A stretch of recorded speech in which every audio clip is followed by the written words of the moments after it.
This video is brought to you by Opera GX. Now, ladies, I don't like to brag, but I'm kind of a gamer. If by gamer you mean plays just a total of 3 franchises, yeah, I'm kind of a pro. And I have invested good money into a laptop, yes, I'm a laptop gamer, that can handle the video games that I like to play, only for all of my resources to be burnt out by some rogue browser running processes in the background. Okay, yeah, thanks for that, buddy. Now, you might have heard of Opera before. Great browser. But here we're talking about a special version of Opera. This is Opera GX, a special version of the Opera browser built specifically for gamers like me. Thanks to Opera GX's GX control panel, I can control how much bandwidth and RAM my browser is taking up, which is instrumental to good gaming performance. This browser is also incredibly customizable, with tons of different neon-inspired themes. And one of my favorite features is the GX Corner, where I can stay up to date with free games, but also great deals, new releases, so I'm never missing out on a chance to play something new. Opera GX is also available on mobile phones, and can be connected with your desktop version as well, for synergy's sake. You can download that with the QR code on the screen right now. If I'm being completely honest, Opera GX completely revolutionized the way that I browse. The only conceivable downside is that I'm no longer able to fry eggs off of my laptop. But hey, my laptop and cholesterol are all the more healthy for it, so ultimately this is a massive win. So be sure to download Opera GX using the link I've posted in the description below. You don't even have to look for it. And say goodbye to the kind of lag, overheating, and performance issues that your typical browser will give. Alright, thank you so much for the sponsor, Opera GX, and on to the video.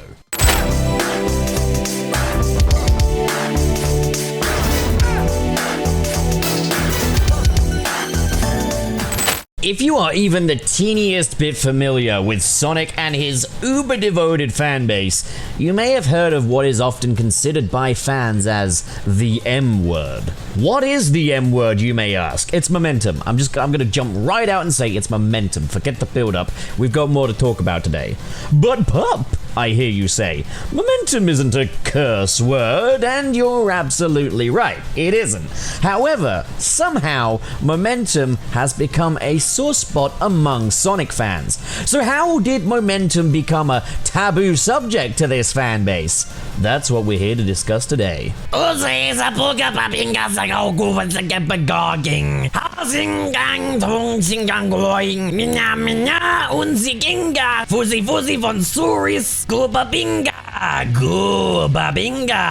Wayne is boss, Zuki Zuki Zuki. Fuzikazi mara no funky action in a ping pong. Consider this your intervention, Sonic fans. We are often way too defensive, with certain subjects eliciting eye rolls from us fans in the know.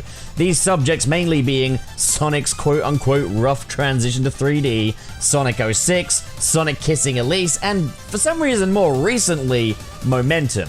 Is it fair for Sonic fans to be defensive about this though? Well, understandably there are certain talking points that you're going to naturally get tired of when you've heard a little too much of them, and maybe that's a testament to how terminally online we all are. But the subject of, say, Sonic 06 and Sonic kissing Elise, or the quote-unquote rough transition to 3D, often come from paid journalists who do little more than parrot previous reviews by their peers. That Sonic had a rough transition to 3D in 1999 isn't truly relevant to a 2022 release or beyond, and well, the same goes for Sonic 06. The game was well over 15 years ago now. These points are often just thrown out there with little rhyme or reason, not so well informed, and don't really reflect mentalities at the time. For example, the rough transition to 3D, well, Sonic Adventure was actually a well-received game at the time of its release. And Sonic fans, being as curious as they are to hear what other people think of their beloved mascot, are gonna hear these talking points brought up constantly by paid gaming journalists who just copy and paste their last review every time a new Sonic game comes out. It's got to a point where whenever the subject of, say, Sonic 06 or a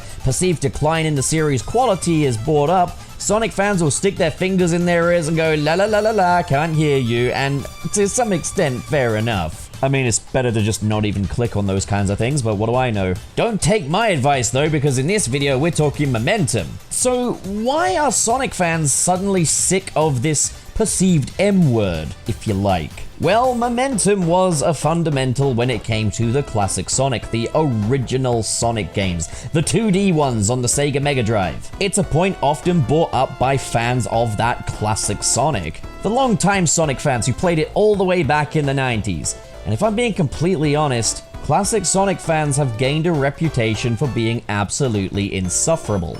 And these fans were the dominant part of the vocal fan base for a good couple of decades now. I remember when I first got into Sonic with Sonic Unleashed, and whenever I'd express my love for that game, you'd get the 30-year-old who's like, ugh, you actually like that? No, the Sonic games my Sonic games are the ones that matter. And it's like, dude, get a life. And as time's gone by, the discussion surrounding Sonic needing to stay truer to his roots has generally moved on to momentum, and this is because Sega have done things like going back to the 2D, and it hasn't necessarily worked in all these cases. So the kind of conclusion we're at right now is that what made the classics great was the momentum-based physics. Now, is that wrong? Well, we'll be discussing that later. The reason why just the simple word momentum has become such a taboo is because now we are getting a flux of Sonic Adventure fans growing up and using the internet. Folks who grew up on the 3D titles are coming out of the woodwork now.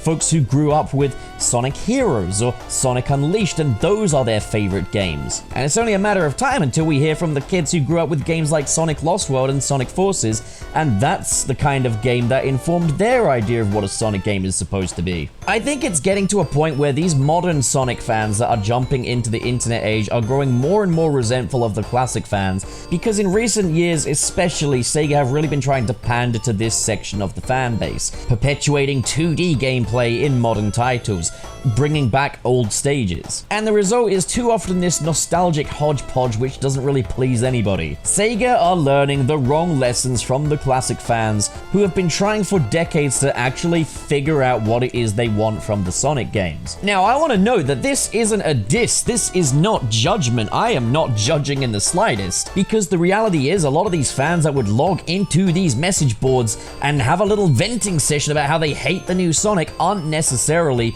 the most critically literate people in the world, and that's okay. There's no shame in not being overtly critically literate. This means being able to meet the product on its own terms. This means managing to nuance your points and identify that maybe just because you don't like something, that doesn't mean it's objectively bad. The kind of people that take their feelings towards a product at face value. There is no shame in being critically illiterate, but there's a growing resentment because Sega are often listening to people who are critically illiterate, or who were critically illiterate. I definitely don't hold it against people that log onto message boards or YouTube comment sections or whatever who are critically illiterate. It's not in everyone's interests. Not everyone is going to necessarily sit down and think about what they do and don't consider to be a good faith criticism. However, when subjects such as Sonic 06 or the Sonic and Elise Kiss or the momentum in the classic Sonic games are brought up, like it or not, no matter how tired you are of hearing it, we Sonic fans do need to accept that these are things that do kinda matter. For better or for worse, all of these talking points are things that have shaped perceptions of Sonic in the greater gaming sphere. And to me, the discussion of momentum in Sonic games is actually a very productive one that I don't feel we should dismiss. Now, ultimately, say the argument of, oh, Sonic Unleashed has no momentum, so it's a 0 out of 10. There's a lot wrong with that. And I'll go into that in a bit, but I don't think we should be dismissing people that feel that Sonic games today should offer a more momentum-based gameplay experience. People that are pining to have momentum at the forefront of a 3D Sonic game. To silence them and just be like, oh, that's the M-word debate, just feels like misplaced resentment. So let's just open up the Pandora's box that is the discussion of momentum in Sonic. Is momentum integral to Sonic?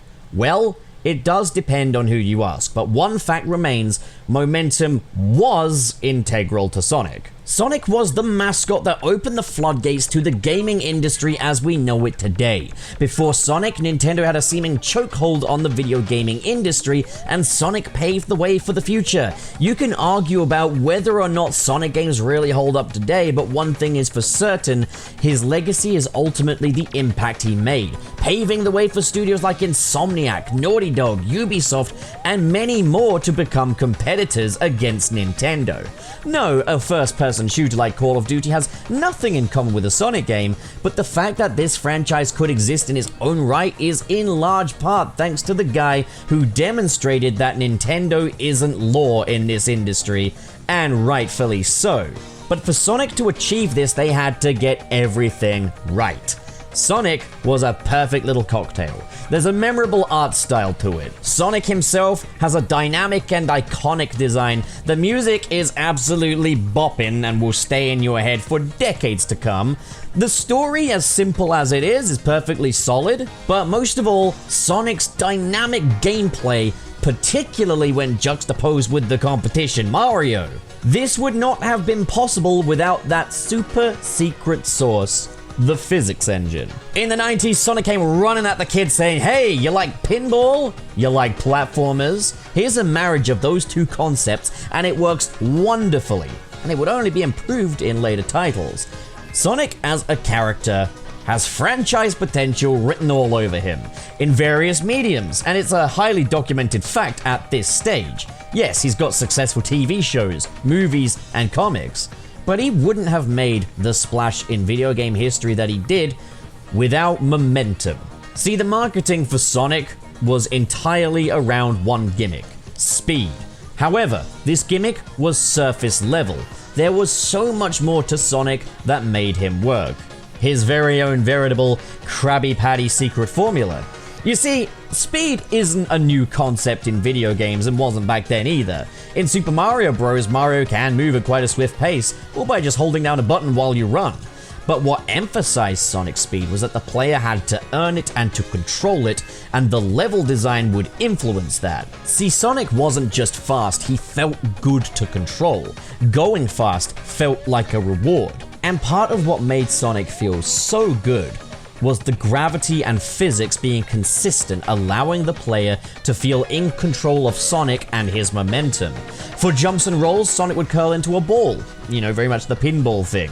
This would put Sonic into a less controlled state and allow the player to watch him fly down slopes and hills, and would reward the player for the informed decision of when to and when not to roll. Roll at the wrong time and you're just gonna get a little somersault effectively. If the player is skilled, they can reach something of a flow state, which in the 1990s was a spectacle to be observed in pure awe.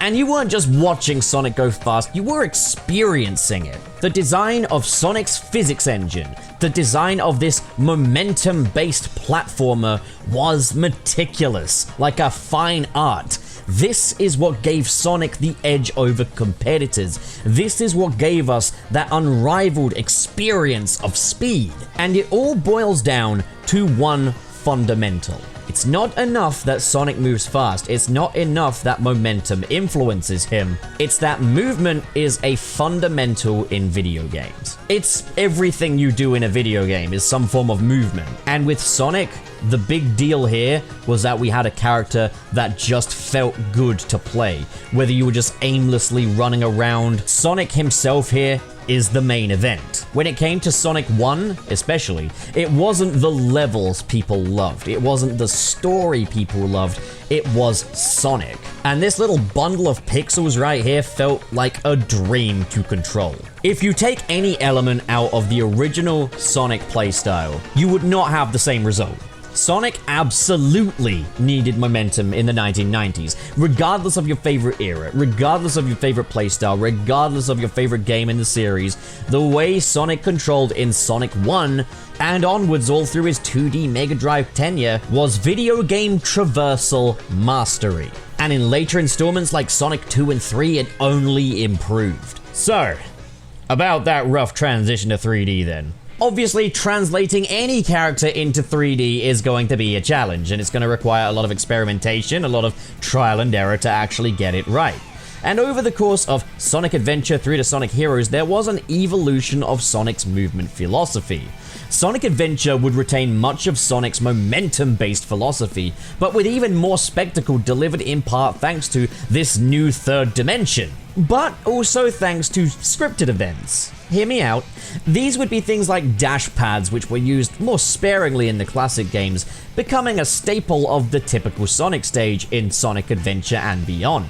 We also had the introduction of other characters in the roster, which wouldn't necessarily follow the same movement philosophy as Sonic, but would contribute to the world building that made Sonic a blockbuster experience. With all that being said though, Sonic himself, his gameplay, was still very pinball-esque. It was very much the Sonic gameplay from the classic games, but with a few small concessions made to make it work in 3D. For example, jumping on enemies, very difficult to do in 3D, so now we had a homing attack for enhanced accuracy. Of all of the 3D Sonic games, Sonic Adventure probably comes the closest to replicating the momentum-style gameplay of the original Sonic games. Moving into Sonic Adventure 2, we still have the momentum-based philosophy, but it evolves a little, with a more athletic, kinetic feel to the gameplay. Platforming being more timing based, there's more dash pads and automated segments. More time is spent in the different playstyles, once again in service of a blockbustery story. The 3D Sonic was really moving full speed ahead with being a more narrative game than its classic predecessors. So we were bit by bit trading off bits of that classic Sonic experience in exchange for more spectacle, which was admittedly still a vital part of the classic Sonic games. There was quite a bit more spectacle to getting into a flow state as Sonic than you'd get in other video games at the time. Sonic Adventure 2 was definitely tightening things up, and the game was revolving a bit more around fast reaction times. Moving over to Sonic Heroes is when momentum becomes a little lost in the fray. Sonic accelerates at a much higher speed now and is more directed by the stages than, say, informed. What I mean by this is there's now sharp turns with walls there so that Sonic won't just fling himself off of the edge. These are less open areas and more set paths, and the game is taking more of a focus on platforming and combat than it necessarily is momentum. And then we come to Sonic 06. This game boasted the revival of the Sonic Adventure gameplay style, but missed one key component. We have unpredictable and nonsensical physics in Sonic 06. No momentum, so to speak, and a firmly capped top speed, with the higher speeds being kept to stages where the player can only steer Sonic and react to obstacles, and the speed and acceleration are locked. Sonic is just moving regardless. This is the biggest problem with Sonic 06. The player cannot trust Sonic. We can't trust him to make jumps or be informed by stage elements in a logical fashion. He's twitchy, he's unpredictable and unwieldy.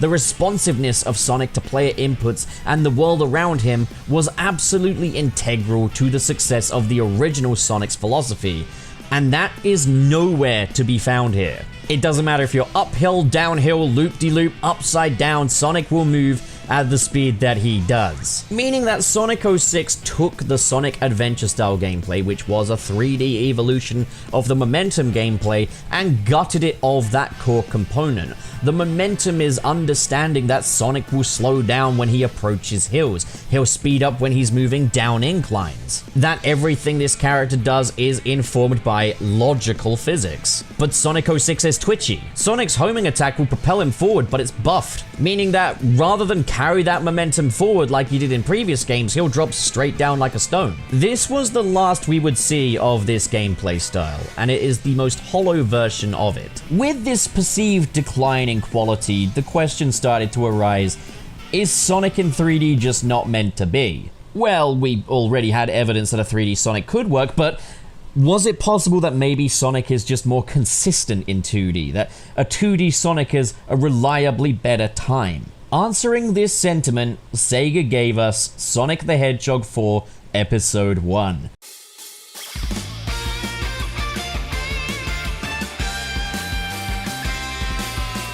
This game would promise a return to form for Sonic as he returns to the second dimension, and it's here where it became apparent it was never about 2D or 3D, it was about control. See, Sonic 4 may look like a modern revamp of a classic Sonic game, until he starts moving. Sonic is no longer informed by slopes, able to climb sharp inclines at his walking state. Rolling no longer uncaps Sonic's momentum as it's cut off far too soon, even downhill. This renders rolling useless. Sonic can now stop on a dime, completely uninformed by his previous momentum, his jump floaty and sluggish. Sonic the Hedgehog 4 Episode 1 was perhaps the greatest piece of evidence, Exhibit A, that a return to 2D for Sonic didn't mean beans, because there was still a fundamental misunderstanding of what made Sonic great. And that brings us over to perhaps the most radical, era-defying gameplay change to Sonic, and a successful change that would propel the franchise into the 2010s and beyond.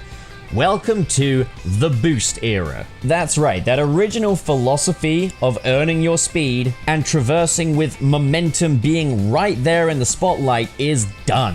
Enter the Sonic Rush games. These were an experimental follow-up to the Sonic Advance games, which were a spiritual successor to the momentum-based classics. And these were locked entirely to the handheld Nintendo Game Boy and Nintendo DS. These strictly 2D titles completely upended the Sonic philosophy into something far more spectacle-based. The player would perform tricks off of springs and ramps to build up the tension gauge. This tension gauge allowed the player to accelerate into maximum speed without having to earn it through momentum. This took the concept of a 2D Sonic game and flipped it on its head with a Sonic that could reach top speed instantly with the touch of a button, and the challenge came in reacting to the stage. This gameplay style was so well received that it was implemented into its very first mainline 3D title, Sonic Unleashed. If the classic Sonic merged pinball gameplay with the platforming genre, Sonic Unleashed and its boost gameplay was more of a marriage of the platformer with a racing car, as Sonic came equipped with new moves to allow the player to control this far more bullet-like version of Sonic. One of the biggest obstacles faced by a 3D Sonic was always turning at high speeds, with the exception of Sonic Adventure for some reason. I guess they just got it right there and then just kind of forgot. Oh, Sega. Like with a real car, momentum does inform steering accuracy. To remedy this, Sonic Team implemented a drift move, allowing the player to make tight turns with this new Sonic. The player could also stop quickly if necessary by performing a stomp move, which cuts all of Sonic's momentum. Slowing down without it would require an allowance of reaction time for Sonic to actually slow down. Sonic Generations would fine-tune this gameplay style to where Sonic could also effectively traverse platforming heavy stages, without feeling as slippery as he did in Sonic Unleashed. Given that this is such a far cry from Sonic's original momentum-based gameplay philosophy, what is it that made this effective and well received? As I said earlier, the feeling we experienced from Sonic 1 was joy within traversal, joy within movement. A character that just feels good to control. A game where satisfaction just comes in basic movement. And momentum was the main contributing factor to that. Momentum was what led to the outcome of the joy of movement. So if we change the fundamental of Sonic from momentum to the joy of movement, there's a small change in the equation. Previously, speed was a reward for the player working to build their momentum, but now with the boost style of gameplay, the speed was granted immediately to the player. But now flowing was the reward for maintaining good control over a Sonic that would be a little unwieldy to newcomers. And that's the key.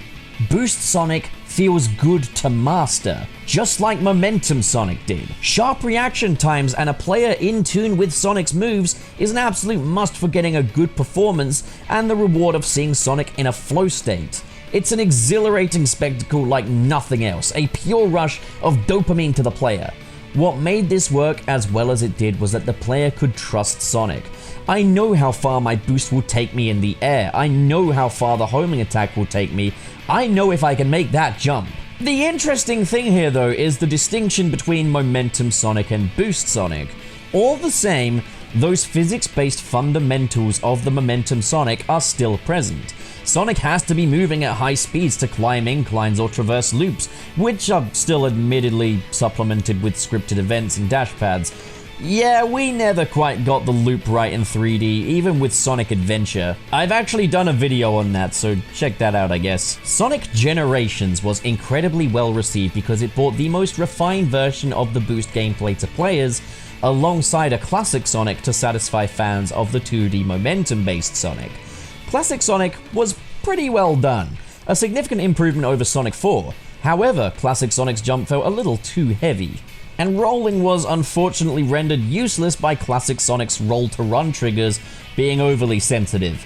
The spin dash offered a much higher speed, which wasn't accurate, but I don't necessarily think that necessarily has to be a bad thing, just more situational, I guess. But everything works, everything fits, everything's the way it should be. We're all happy. Sonic Generations is great. We've got 2 great Sonic playstyles, and it feels like Sonic in 3D is done right now. All it needed was reinvention, right? Well, here's where that falls apart. Sonic Forces did the same thing. It brought us 2 Sonic gameplay styles, but this time it got both of them wrong. Like Sonic Generations, Sonic Forces offered both momentum style and boost style gameplay, except that it completely buggered them both up. Classic Sonic is unwieldy now. His jumps are not informed by any pre-existing momentum and can wildly overshoot or undershoot. The buildup of speed is not gradual and predictable like it was before, as once Sonic reaches a jogging state, he'll accelerate quickly into his top speed, and then, like the classic Sonic, if modern Sonic isn't boosting, he too abruptly accelerates into top speed rather than a gradual build-up. The jump, like with classic Sonic, is not informed by prior momentum, meaning that over and undershooting is still an issue, although the modern Sonic comes with a double jump to correct that. Worst of all though, taking control away from the player. For one, the drift is now gone. Sonic now turns automatically. Sometimes. And there's a strong over-reliance on scripted sequences. This meant we had 2 Sonics, neither of which the player could get in tune with, neither of which the player could trust, neither of which felt good to control, neither of which were consistent. Following that, it brings us to Sonic Frontiers, a game that was a bit more well received by fans. It's a little tricky to really discuss this one as far as where it stands on like the momentum and boost spectrum. For one, Sonic Frontiers offers sliders for you to customize how Sonic controls. If you like the more bullet-like instant top speed of boosting titles, you can have that gameplay style. If you prefer something more gradual, the game offers that option too. That's a really good thing, but it's not without its limitations, which I'll get into. Frontiers is an interesting beast. On the surface, it looks like a boost game, and you can certainly set the boost button up to function more akin to the boost games, except it no longer has offensive capabilities. But if you do want to use the boost as a quick top speed button, you can do so. But I personally prefer to reduce Sonic's bottom boosting speed to its minimum. Same goes for his bottom running speed. This means that in running state, Sonic has to gradually build his speed. And at the same time, while in a boost state, Sonic gradually builds to his top speed as well, acting more as like an accelerator. I like to keep my minimums low and my maximums high, and in many ways, this merges a little more of the old school momentum-based philosophy with the boost gameplay style. But yes, Sonic is informed by his environment when he's allowed to be, and even then it's only a little. You do need to reach a certain speed to climb a hill in the open zone, but it's incredibly easy to build up even the smallest bit of speed. You only need the teeniest bit of momentum to get climbing, perhaps too little. Taking boost out of the equation, Sonic in Frontiers is definitely less informed by level geometry than he was in, say, Sonic Generations, Forces, Colors, and Unleashed. Sonic's speed is still affected by moving downhill, just not by much, particularly in his non-boosting state, which caps the speed at a very controlled point. If the previous boost titles were like a marriage of the vehicle racing game and a platformer, Sonic Frontiers, while it does that, definitely prioritizes the platformer aspects in the playstyle, which I actually think is a good thing. Now there is also the drop dash mechanic, which is much more informed by the terrain. Sonic's in-air momentum is also accentuated in this title, allowing the player to fling Sonic around the map, which does feel wonderful. Best yet, Sonic's turning in Frontiers is immaculate. He feels responsive. To be able to turn this effectively at these speeds feels incredible.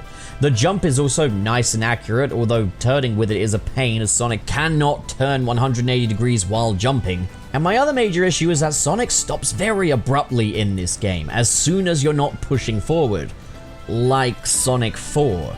Stopping is in no way informed by Sonic's prior speed or momentum. Now, this is done to make Sonic more controllable, however, it doesn't feel logical. I feel like perhaps a brake button would be the way to allow the player to stop on a dime, but at the same time, don't we have the stomp for that, which does require a bit more skill? These issues aside, this Sonic is reliable. I can trust this Sonic to traverse the way I need him to, which makes him effective. Except when in cyberspace. Now, cyberspace is more comparable to previous Sonic games because it's what Sonic does, linear platforming stages. For some reason here, a lot of the concessions that have been made to make Sonic feel good to control in the open zone, as well as in previous games, have been nixed here. Tight turning is gone, but so is the drift, making this Sonic a bit of a pain to control in the 3D space. But as for 2D, poof. Because this Sonic's momentum is barely informed by the terrain, and more just how long you can hold down the boost button, which is no longer customizable in cyberspace, these 2D stages just end up being bland. Whether or not momentum prioritized gameplay is essential to the 3D Sonic is neither here nor there, but to 2D Sonic I think it's safe to say that absolutely, momentum is a must for Sonic in 2D. Sonic in 2D is just dull without that emphasis on momentum. And if you want more evidence of that, look no further than the 2D stages in Sonic Lost World, a game where Sonic's momentum is completely non-existent. Look at me, I'm trundling along, but what am I even doing? Sonic can roll in these 2D stages, which I appreciate, but like in Sonic 4, rolling does very little for you, as it can't take you up slopes or around loops. I'd say it's worse than in Sonic 4 as it's unresponsive for the most part and unpredictable. Some slopes it just gets stuck on. This is garbage. This is clearly a very, very unfinished mechanic. It's strange how Sonic Frontiers' two gameplay styles are so similar, and yet one is a joy to control, and the other simply isn't. That being said, Open Zone Sonic is no saint, as yes, he's fun to take on the terrain, but much of Sonic Frontiers' platforming sections in the open zone are reliant on rails and dash pads. These would be more fun if we could just go them at our own pace like we could in the classics. Experiment with Sonic's abilities. There's a code in the Hedgehog manager for Frontiers that switches off scripted dash ramps in the open zone, converting them to just normal ramps. Look at the air I'm getting by myself without the automation. This feels better because I'm controlling it. I have control over Sonic. I'm in tune with him. So, bringing us back to momentum. Games from Sonic Unleashed onwards, sometimes even earlier than that, are criticized for a lack of momentum. However, momentum is still very much there, as much as it was before on many accounts, but of course it does vary. Sonic 06 didn't really have it, neither did Sonic Lost World, and Sonic Frontiers was very, very liberal with it. Sega are kinda notorious for overcorrecting based on fan feedback, which has led to a lot of resentment of the classic fans, and a lot of silencing of people that want to discuss whether or not momentum is integral to Sonic. But I feel like so much nuance is lost when it comes to the subject of momentum. This isn't a subject that I feel discussion of which should be discouraged. At the end of the day, those physics were the secret sauce that led to the joy of movement that the classic Sonic games offered, which is what made Sonic the icon he is today and more. You might be wondering why I just described the gameplay of a cross-section of Sonic games, but I felt it was important to take all of the different gameplay styles over the recent years, especially the successful ones, into account when deciding whether or not momentum is essential to Sonic. And my personal conclusion is that I'm not averse to change, so long as we keep to one sole philosophy: joy of movement. Sonic needs to feel good to control. I need to be able to trust him, to trust in the control I have over him. I need him to be predictable. The reality is that the boost games are not devoid of momentum. They can still offer momentum-based thrills. You could have a momentum-focused boost game, but oftentimes it's undercut by stages offering dash pads galore and scripted spectacle instead of that more meticulous approach that the classics offered, one that's much more involving to the player. As I mentioned before, Dash ramps in Sonic Frontiers are a scripted event. Watch the hedgehog fly, just like a movie, but change them to just simple ramp geometry and now you can make the hedgehog fly. You can control him while he's flying. I'm immersed. So what do I think is the perfect way to capitalize on that secret sauce, the highly talked about momentum and joy of movement? Well, I understand that things like scripted events, such as dash pads and ramps, are generally done to make the games accessible to newcomers. I do feel like Sega are underestimating the fun that can be had with mastering a learning curve, the joy of experimentation that you would get from the classic games. But alright, have it your way. Accessibility is the focus. In that case, put this stuff behind a hard mode. Have the hard mode actually be kinda hard. Take away the dash pads and dash ramps and replace them with more manual geometry, allowing Sonic to showcase his momentum a little more, but also allowing the player to showcase their skill, like a game should. If we're going for the open zone approach, I think the platforming needs to be less, there's some rails and springs up here, and be a bit more diegetic. Give me curved trees to slide off of like Sonic CD's opening. Give me cliffs that function as ramps. Give me level geometry that allows me to play more and experiment with Sonic. The terrain below in the open zones feels pretty good. Let's just bake some more platforming elements into that. Automation is too often an interruption in the fabled joy of movement. Make me earn those hills and loops. Make sure that if I'm not in a running state, I can't get up them. And for Pete's sake, get the rolling right if you're gonna do it. But here's another idea. This is something that's this is a channel pop special, if you will. I'm fine with the boost returning, but why not make it so that I cannot use my boost until I've reached my top non-boost speed? Perhaps have the boost gauge grayed out until I reach my top running speed, and then I can use it. This would mean that momentum-based challenges remain intact and the boost is a reward for reaching the top of my momentum, for reaching that flow state. A tool that doesn't grant you speed but accentuates it. These are just my ideas, but the conclusion I've come to is that momentum is more a means to an end. Yes, momentum in the classic games was the key to the joy of movement. Being able to just enjoy moving around as Sonic controlling him is fundamental. But to have that, I feel like I need to be in control of the character. There needs to be consistency. Those, I feel, are the fundamentals, far more important than just momentum. And there are plenty of ways that you can achieve that sensation of speed and achieve the joy of movement. Momentum is a means, but you can change the means so long as you reach the same end.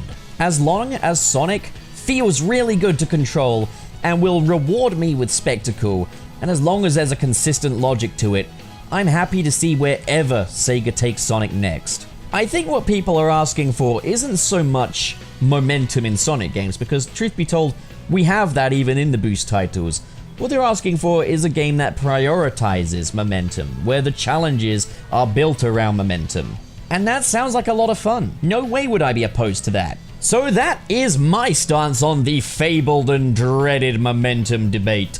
The M word is exposed. What do you guys think? Do you feel like momentum is integral to Sonic? Have you come to a different conclusion to what I have? The comment section is down below for you to air your thoughts or grievances or whatever. As long as you're engaging with the video, that's fine by me. But that's all for today, folks. I'll catch you next time. Peace out.